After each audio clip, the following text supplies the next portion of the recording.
Well, now I'm at home, and after a great evening of work, I decided to put down a little bit of time trying to help a buddy of mine update his Super Nintendo Classic, which I do utilize videos on YouTube, which my favorite resource actually is a guy called Syndrome. Let's see what it's called. Sorry if it's Syndrome 208, which he is very, very informative, and he does go step by step. I had done this several times in the past of mine, which is kind of weird that, they had made so many updates that I decided, what am I missing from the previous one, so I referred to an old video and a new one. But this particular one that he did, even though it was for an older version, was able to answer a few questions I was looking for, but still wasn't able to do one particular mod that I was able to do on mine, so it's kind of frustrating. But that being said, we're going to go right on his and see how it goes. Let me show you two of mine. Which, these are the two of mine that I have. I have the standard Super Nintendo Classic, which I did pre-order as a bundle from GameStop. And actually was lucky enough to snag from the Philippines, as my mother brought it back, the Japanese version of the Super Famicom. This I actually had decided to purchase prior because I wasn't sure I was able to hack this one. Then actually, while I was waiting for this one to arrive, she was actually able to grab me one. I actually was able to hack this one. So, I mean, I love the way this thing looks, though, with the colored controller, and I actually do prefer how it responds, but I enjoy having both, so, it's pretty much more nostalgia. This one I have Japanese games I burned on it, which I did put Hachitu on it as well. And then this one has over 100 games. But enough about boring about mine.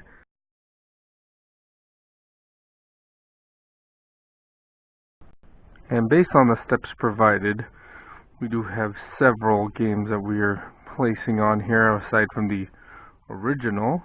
We did add a few mods as well, but apparently it's not really working on this particular one because of the updates, but let's go right. First, place the machine in developer mode by holding the power button and the reset at the same time. You hold it for about 10 seconds. Then you'll hear your computer beep telling you that you have access.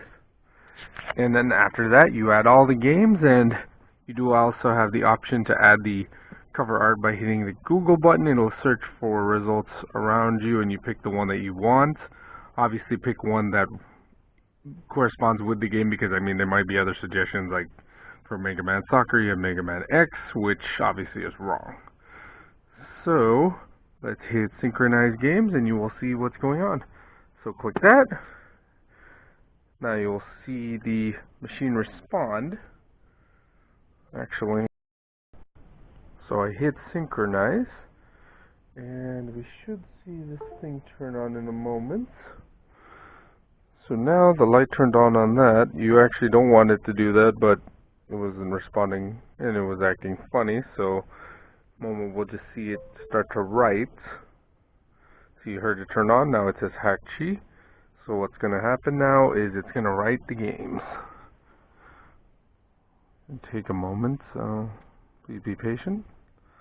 This actually takes the same amount of time to write on it as you would 20 games to 150. So you can specify so many options on this tool, which I would Google search it. So obviously I'm not the one providing the steps, but there's so many customizations you can do on here. You can tell it how many games you want per folder, as well as you can arrange it as A, B, C, D, etc.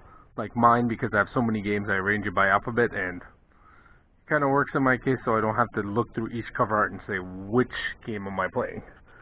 So now, after it's been written, you're going to see the machine restart. And now, rather than having just the standard games that it always would, you would hit this and be brought to more games, which these obviously didn't come with it, but we were able to download it.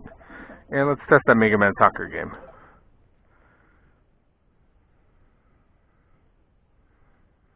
Voila, looks like it's working, and success! Well, great. At least we know that some of the games work, so I will continue on as the day progresses. Since right now it's around 1 a.m., we will speak when the day starts. Actually, before I go to sleep, why don't I boot up mine to show you what I got?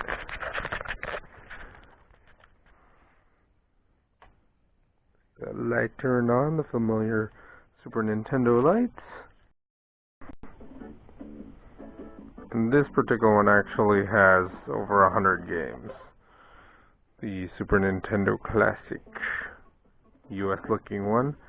And I actually have all the games arranged in alphabetical order in my case.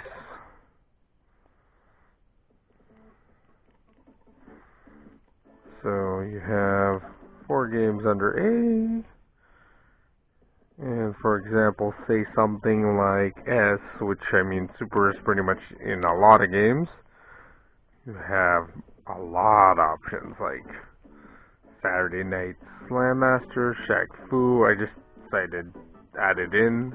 I added a Nintendo game via Retroarch for Skate or Die. Mine has Retroarch. The older one gave the option, and I did help a few friends add it onto theirs, though apparently it's not letting me do it for the new ones. So we got Super Nintendo All-Stars, Super Off-Road, which I enjoyed in the arcade. You do also have Super Street Fighters. I know it comes with Street Fighter 2, but this has so many more characters. I mean, here's an example, and here, let me just show you what RetroArch does by hitting Start and Select. You go in here, and you got a quick menu with different settings. So you can actually configure it to be video. See, so you can go like video, change the aspect ratio. We did this earlier, but you have custom 430, 4:3, 69, 16:10, 16:15, 1:1, 2:1. As you can see, that dang, so many options. Let's go back to the core provided. Actually, I think we'll make it wide, which this is pretty much for my 60-inch TV. This goes to everything. Just so when she uses it, she's not startled. Let's go back to core provided. My wife actually uses this very often to play Paneled Upon, which actually is a very good, cool game. Let's go back. Quit RetroArch, but as you can tell, there's so many different options. Let's go back to this, just so we can show how it's different.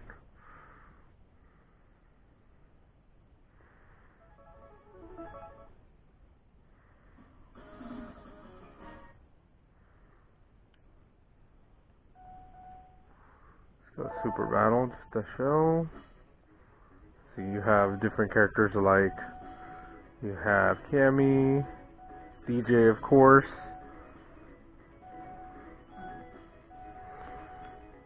then you have this guy, the Hawkeye.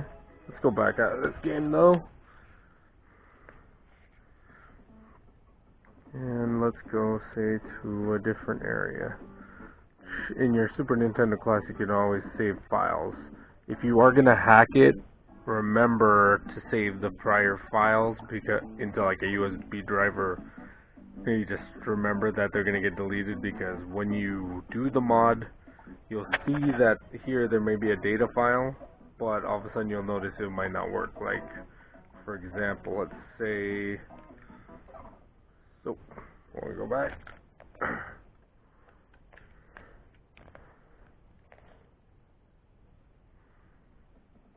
like say this particular game, I have 2 locked files. One of them was there because, I mean, before the modification, so it doesn't work anymore. This one's a new one. You click it, and it goes back to where you started. So unlike the real Super Nintendo, you could at least start where you left off, like so. This is actually is a gambling game. Let's go play some cards.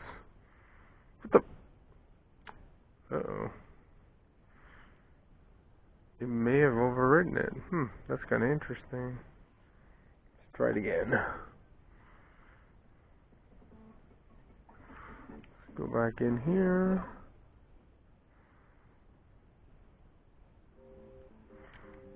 This actually is a very, very realistic game. Like, say if we were to play blackjack right here, this guy, see if we have any blackjack people here. Let's go start with 100 here. Go start. I mean, for those who play blackjack, look how realistic this is. I mean, look, stay. Ooh, and he won. Alright, well, let's do a better example. Say I decided to put another 50. Want to hit? You can hit. I don't know if I'm going to hit on that. Ooh, and there we are.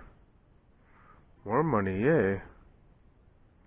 Looks like I didn't win a race, but anyway, this is a brief moment in my Super Nintendo Classic, so as I said earlier, I'll catch up with you in the morning. Have a good nap.